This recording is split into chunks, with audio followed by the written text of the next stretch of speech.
구독, 좋아요, 알림 설정까지 부탁드립니다.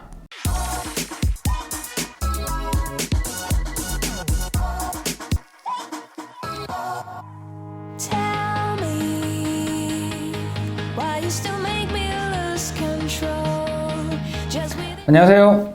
피부과 전문의 김홍석입니다.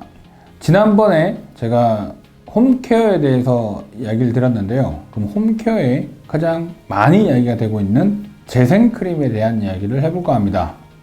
많은 분들이 이 재생크림을 기능성 화장품이라고 생각하시는 분들이 많더라고요. 식약처에서 기능성 화장품에는 자외선 차단, 미백, 주름 개선, 그 이외에 요즘에 아토피나 모발 쪽 이런 관련된 화장품을 포함을 하고 있고, 재생크림은 기능성 화장품이 아닙니다.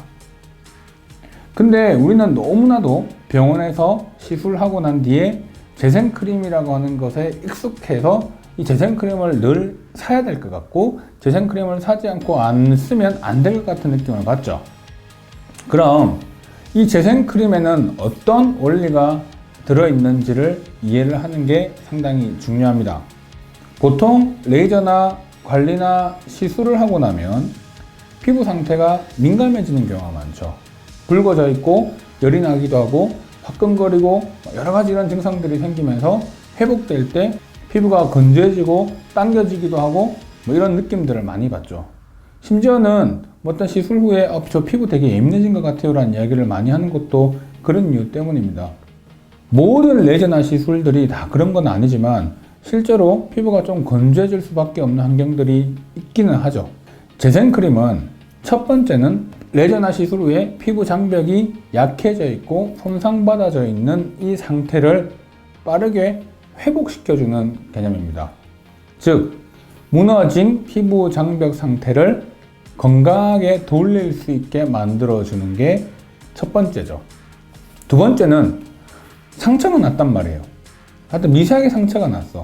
이거를 빠르게 돌려주게끔 하기 위한 재생을 촉진시켜주는 성분들이 들어가 있는 제품을 의미합니다.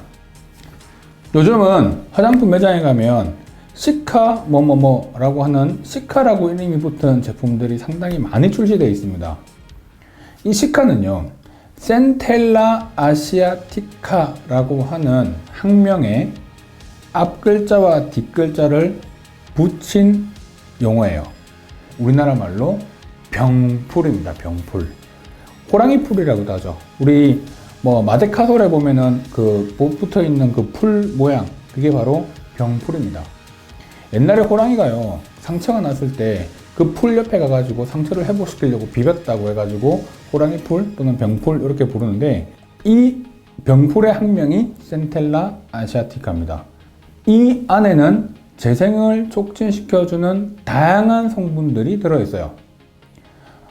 마데카소사이드, 아시아티코사이드, 마데카시게시드, 아시아티게시드 등등, 이런만 좀 들어도 어려운 다양한 성분들이 피부 상처를 빠르게 회복시켜주기 때문에 실질적으로 상처에 썼을 때 덧나지 않고 회복한다는 컨셉으로 제품들이 나오는 거죠.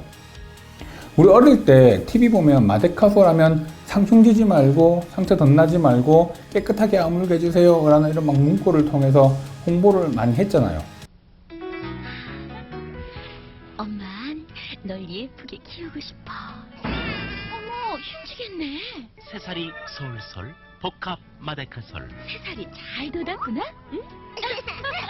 그게 어떻게 보면 우리가 상처 치료의 대명사기도 하거든요. 그래서 시카라고 하는 이름을 사용을 하게 된 거죠. 근데 이 시카라고 하는 제 화장품 안에 모두 센텔라 아시아티카가 들어가 있는 것은 아니고요.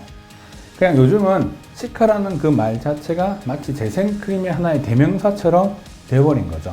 그래서 이런 재생크림은 피부가 상처가 났을 때 이거를 장벽을 만들어서 회복을 시켜주는 성분, 유효 성분들이 들어가 있는 것 하나와 상처를 빠르게 정상화시켜주는 그런 유효 성분들이 들어가 있는 그런 제품을 통틀어서 재생크림이라고 합니다. 요즘은 펩타이드 이런 걸 이용하기도 하고요. EGF 이런 성분들을 통해서 상당히 다양한 종류의 재생크림들이 출시가 되죠. 그래서 잘 보면 이름에 재생 로션이 아니죠. 재생 토너가 아니고요. 재생 크림이라는 이름을 씁니다. 이 재생 크림을 쓰는 이유는 기본적으로 물보다는 기름량이 많아서 막을 탁 쳐주니까 상처를 받은 피부는 피부에서 수분이 많이 날아가거든요. 많이 날아가는 거를 크림으로 딱 덮어주면 수분이 못 날아가게 막아주죠. 그래서 피부의 상처를 일단 빠르게 회복시켜 줄 수 있게끔 만들어주고 그 성분들로 함께끔 해서 빠르게 정상화시켜 주게끔 만들어주는 거죠.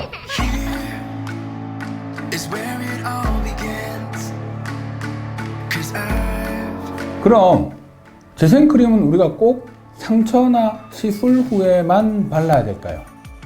저는 조금 생각이 다른 게 일반적으로도 내가 피부가 좀 민감해요, 예민하다고 하면 사용을 해도 좋다고 생각합니다.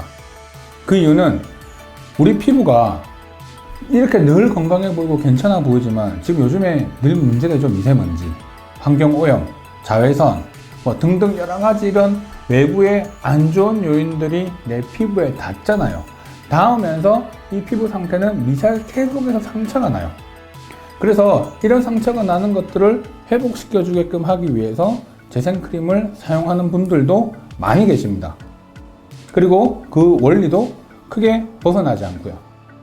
그래서 꼭 재생크림은 병원에서만 사용을 해야 된다라는 건 아닌 것 같고, 실제로 여러분들이 좀 피부가 민감하고 예민해진다고 느끼거나 이런 경우에도 사용을 하시면 되게 좋습니다.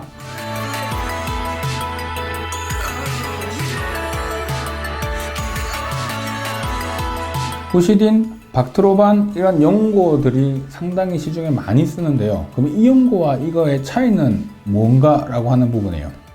항생제 연고는 처음 상처가 났을 때 2차 감염이 생기는 것을 막아주게끔 하기 위한 용도입니다. 처음에 상처가 났을 때 2차 감염이 생기면요, 흉이 잘 져요. 색이 잘 안 져요. 그러니까 문제가 되거든요. 그래서 이런 걸 초기에 잡아주는 게 매우 중요하죠.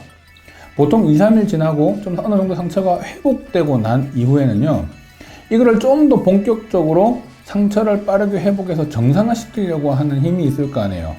그때 재생크림을 사용을 하면 훨씬 도움이 됩니다. 그래서 보통 초기에는 항생제 연고를 좀 많이 쓰게 하고요. 그 다음에 중후반 넘어가서는 재생크림을 쓰는 것이 좋죠. 그럼 처음부터 재생크림을 쓰면 안 되냐?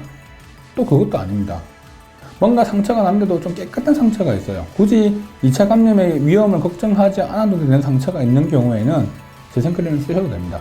항생제 연고를 먼저 쓰는지 그 다음에 재생연고를 쓰는지는 그 상처의 상태에 따라서, 또 아주 심하면 약도 먹어야 되겠죠. 치료도 해야 되겠죠. 그래서 이런 정도에 따라서 결정을 하셔야 됩니다. 애기들이 다쳐가지고 병원을 많이 와요.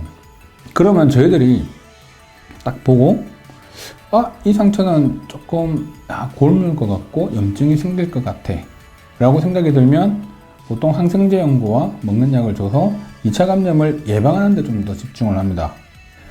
그 이후에는 이제 2차 감염의 징후가 사라졌다. 그러면 굳이 약을 먹을 필요도 없고 항생제 연고를 쓸 이유가 없겠죠. 그러면 재생크림을 쓰게 되는 겁니다. 흉터에 대한 부분의 관리와 치료에 대한 부분도 다시 한번 다른 영상을 통해서 제가 한번 언급을 할 예정이고요. 자, 오늘 내용 좋으셨다면 좋아요, 구독 눌러주시고 많은 관심 부탁드립니다.